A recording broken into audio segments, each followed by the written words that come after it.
সিমলা, কুলু মানালি, সোনমার্গ, গুলমার্গ, এখন তো এসব ঘরে ঘরে।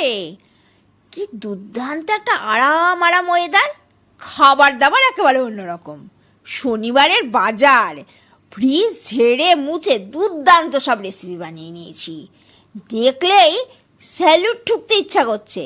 ফুলকপি কাঁচা লঙ্কা দিয়ে ভেজেছি, গাজর সঙ্গে কিছুটা পটল, সব খাঁটি ঘিতে একেবারে ভেজে নিয়েছি।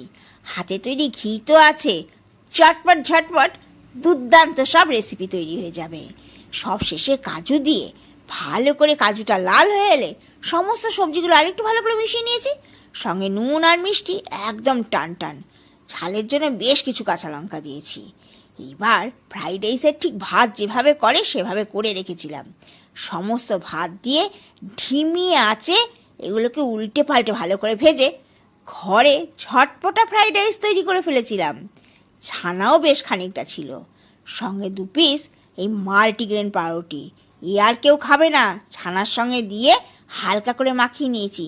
যেটুকু এক্সট্রা জল ছিল পাউরুটি একদম টেনে খটখটে করে দিয়েছে, নিজেও নরম হয়েছে।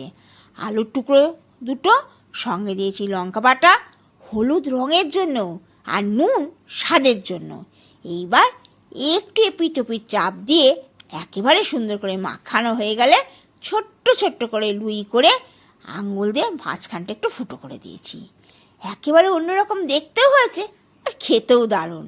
শুধু এপিট থেকে যখন ওপিট করছিলাম নিজের দেখেই বড্ড বেশি ভালো লাগছিল।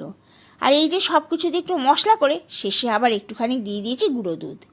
এইবার এই মশলায় বড়া ডুবিয়ে পনিরের তরকারি করেছিলাম, সঙ্গে আমের আচার।